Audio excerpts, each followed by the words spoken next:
Chúa bình an tril anga Hallelujah Pai tua la le thinh tanga Hallelujah Eta gospel la thengta Hallelujah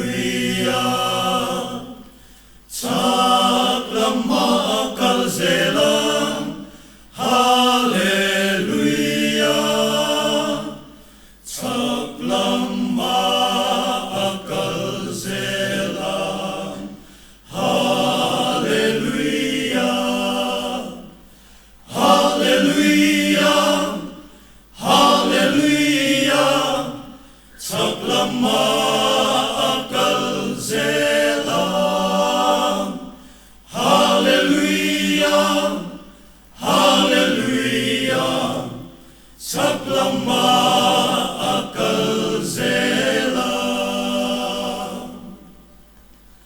Hallelujah, hallelujah, saklama akal zelam. Hallelujah, hallelujah, saklama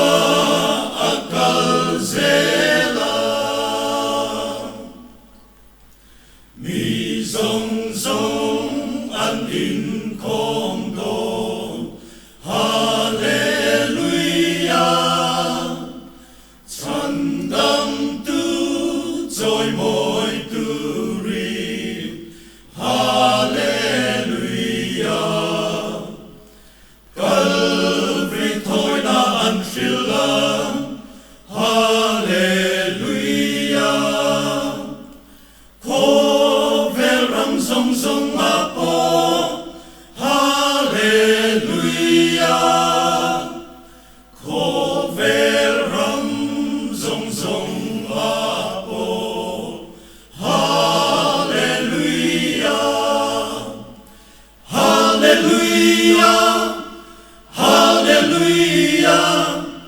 Koveram zong zong apo, Hallelujah. Hallelujah, Koveram zong zong apo.